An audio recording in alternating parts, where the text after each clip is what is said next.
This is Pete Moore on Halo Talks NYC. I have the pleasure of bringing back to the podcast a friend of the Square, CEO of ABC, Bill Davis. Welcome back to your second Halo Talks. Hey, I appreciate it. I always enjoy getting together and talking about the industry we love. Great. Well, we're back and strong. Bricks and mortar has survived, which we all, with our crystal ball, told people was definitely going to happen. When we first spoke, you had an amalgamation of a lot of different businesses that were somewhat of a chicken soup of the soul, and you had to kind of put that into to one umbrella. And the last IHRSA show, I think you pulled that off pretty flawlessly. I love the new logo. Things seem to all be kind of put together nicely. I know that probably on the inside was not that easy of a task. So talk about where you were and where you are now, how excited you are about the team, and we'll talk about what ABC is going to provide going forward. Yeah, there's a lot there, but let me try to give a couple high level perspectives. First is I echo your sentiment. I know there was a lot of anxiety and uncertainty coming out of the pandemic, and I just have been incredibly impressed and encouraged by what we have witnessed now here over the last 3 years in terms of sustained both membership growth as well as expansion, of brands, both existing and new. And I think it's fair to say that fitness and wellness more holistically is top of mind for so many people, and the brick and mortar physical experience is an essential element of that. And so we're very encouraged to be part of that in some small way. In terms of what's been going on at ABC, as you indicated, we used the pandemic to lean into what we thought to be very attractive technologies and bring them together in a way that really promotes two essential things: the power of integration in the technologies itself, but the insights that can be garnered through effective utilization of technology. And so, as you indicated, at IHRSA 2023, we came out with a new brand, but I would also say a new promise to the market that we are going to remain vigilant in our pursuit of integrated capabilities. And in doing so, hopefully really enhance the insights that club operators, no matter their size, the smallest of small to the largest of large, can garner through the information that they have through the systems that they're utilizing. And it has been a lot of hard work, but I would say, very early stages of beginning to see the benefits that are being realized by our club operators, who are our customers, but the members themselves. Yeah, it's great. As you've seen with the proliferation of private equity and venture capital coming into the space, and I've been warning all of the operators, like, look, they want as much data as they can. They don't want bad news. They want data, and then they can help you kind of weave through whatever challenges you have. How have the demands of the ownership of club chains and area developers kind of pushed you to understand, hey, this is what they want to look at. Here's the KPIs. Let me slice and dice this for you. And how excited are you that, it's being used properly? Yeah, well, I'm a 20 plus year old recovering CFO. I tell everybody. So data, I love data, but more specifically, the insights that it offers. And I would say you're absolutely right. The sophistication in the fitness industry is growing and maturing every single day. And I would say that conversations that we're having are, let's identify those things that we can control, and let's understand and appreciate those things we cannot control. And in those things that we can control, what insights that we can garner to make better, more informed decisions to hopefully influence a better outcome. And so a lot of discussion around new member acquisition, around member retention, around participation in wallet share, i.e., how can we become more sticky and more relevant to our member in their fitness and wellness journey.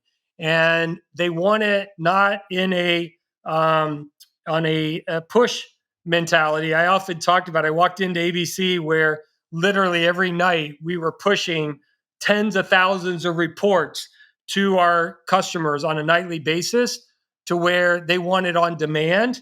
They wanted highly flexible, to where they could play with sets of assumptions and see different outcomes. So I would say the on demand and the versatility of those insights in and around identifying those things that they can control and positively influence is where many of our insight conversations are taking us. Now, ABC, there was always historically, hey, it's a full service where you'd pick up the phone and you'd call and it would go to Little Rock. Now it goes to Frisco. So you really, I view you guys as almost like the central nervous system, if you will, of a club or a chain. What extent do you go and say, this is what we're going to do, and this is kind of what you really still need to do? Because not running your bricks and mortar, but I'm providing you every, piece of intelligence or mind component that I can, but you still have to bring your heart to it. Yeah. So, first thing I would say is, our heritage, what has made ABC the company that it is that commitment to client service and client success. And something that I've endeavored to try to do over these past 4.5 years is to ensure that we preserve that. And so, our accessibility, our commitment to do what is necessary to make our clients successful, I would say, is as high as it has ever been. I think the difference is that not only the sophistication of the demands is elevating, as we just talked about, but the customer types that ABC is supporting is far more diversified than it was 4 or 5 years ago. We are now supporting the smallest of small club operators to the largest of large and everything in between. And so, to answer your question, it's a little bit different, I would say, depending on that club operator, their specific needs, and where they're at in their respective journey. And so we are taking a very segmented approach to answering those needs. We're not taking a one size fits all or blunt object approach to kind of clubbing them with, this is how you ought to look at it. But what is unique to that single club operator that is operating a yoga studio, that's very different than if I'm operating, 20 different traditional clubs that is all about personal training and new member acquisition. So those insights are being tailored. But to your very point, we are taking time to not just simply create an on-demand environment, but also trying to bring thoughtful insights that hopefully can get the dialogue and the thought process started. One of the things that I think is a lot more conversational than it used to be is like, hey, your attrition rate affects my attrition rate, affects Yeah. my revenue.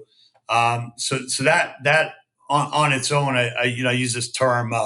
You can't have artificial intelligence until you have intelligence. So, what are some of your account execs and success team trying to push the clubs to get this information? Whether it's just birthday, that's great.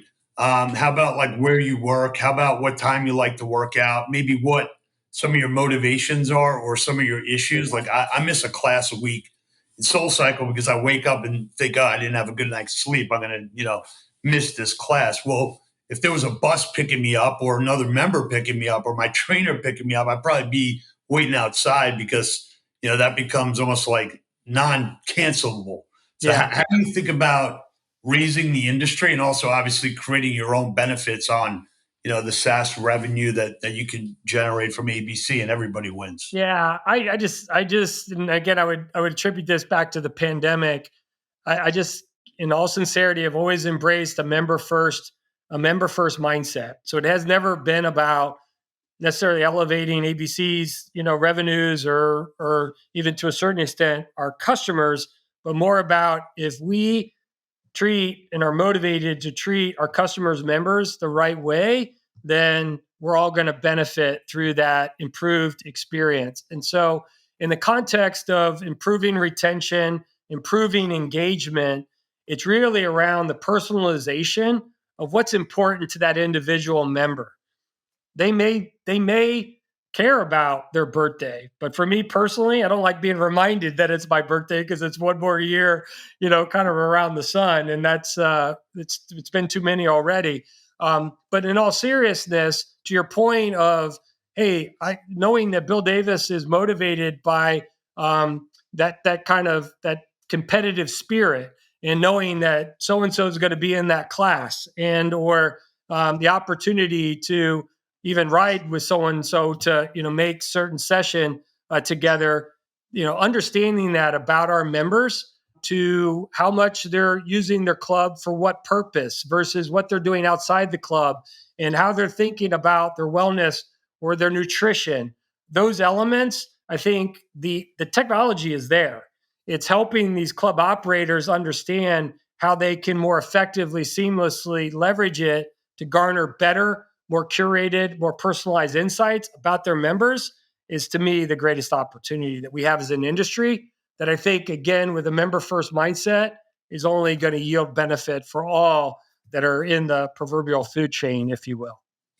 Yeah, I always tell these clubs, if you're the authority on workouts, you should also be the authority on workout recovery. That's You right. should also be authority on the fuel that goes into the workouts, and that's your 5 mile radius. So own it and don't let somebody else in there. As you take a look at some of your competitors, it took a while.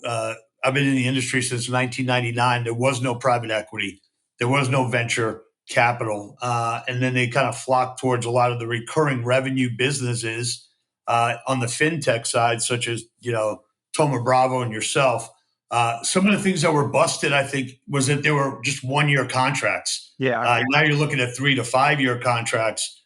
How is that pitched to the clients for them to understand? Look, I'm a long term partner. I'm not really your vendor. I'm actually, a key supplier, and we have a relationship.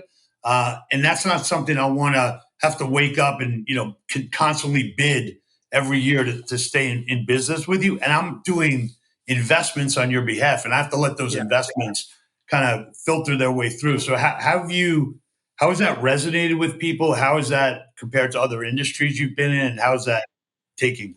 Yeah, I would say, I've ABC is a bit atypical in two material respects. To your point of my other experiences in other industries, the dependency on contracts in the fitness industry far lower than I'd seen in any other industry, whether that was healthcare, education, human capital management. All of them were defined by the contractual relationships that were established. We have definitely, I'm not suggesting we haven't, we have moved in the direction post pandemic where more contractual relationships are in place than we had pre pandemic. But I would say, even compared to any of our competitors in this space, we are still the minority in terms of really kind of leading with that expectation. The only time where I feel it's warranted and appropriate is what you ended with, and that is, many instances our customers are asking for specific curated needs that are unique to them, and where ABC is making a commitment around investment and resourcing that is to the benefit of that particular customer, understanding, is that reciprocated for 3, 5, 7 years? I would say is where we're making such a request. But I could literally count on my hands and my feet, my 20 digits, the number of those types of contractual relationships that we've promoted. But in every instance, it's been, quite honestly, I think, easy conversation, because the customer has understood, what ABC was effectively committing to in terms of resources and specific deliverables, for them, that translated to a sensible return or reciprocation from a contractual commitment from a term point of view. But Gotcha. I'd still say it's fairly atypical for ABC customers. Got it. So you've been very successful with, we'll call them add-on acquisitions. Yeah. Some of those are more, product related gaps that you filled. Some of them are geographic in reach, and international. We're in the M&A business. A lot of M&A doesn't work. Yeah. A lot of club operators try and make acquisitions, and they say, "I wish I never did this deal." So, what did you bring from your past experiences to put together a playbook and an integration that's allowed you, maybe it's up front when you tell the operator that you're buying, hey, this is how we're going to roll you in, this is how the messaging is going to be, maybe without giving up too much of the special sauce, but how do you think about it, Yeah. and how are you able to replicate that, and not kind of be on the sideline as a lot of companies are and say, hey, we just made an acquisition a year ago or 2 years ago. When we're done figuring out what we bought, Yeah. then call us again, type of thing. So give us a little window into that. Yeah, there's no kind of secret sauce here, but I would tell you it centers around three things, and you're going to roll your eyes when I say it because it is so simple when I say it, but it is so incredibly hard to execute in practice. And the first is you have to be very, very clear and transparent as to the strategic purpose of the acquisition. Is it a customer acquisition? Is it a technology purchase? Is it a geographic expansion play? What is the strategic motivation for buying that company? And I'd Hmm. say all too often, people either are too glib or too flippant about what that strategic motivation is. But I would say the crisper, more concise you can be, that's point one. Point two is culture, culture, culture. And when we made the GlowFox acquisition a year ago, there were a couple other SMB boutique studio providers that were available at that same time. And our decision to align with GlowFox had as much to do with the cultural fit as it did with anything else. And I would say all too often, people embrace this mindset that I'm the acquirer. And so they will embrace our culture and our way of doing things. And the reality is human behavior is the exact opposite. And I think people underestimate that dynamic more than anything. And then the third and the hardest is the time invested in the integration effort to where people feel valued and they feel like they're becoming part of something bigger and something more than they could have done themselves as part of an independent standalone company.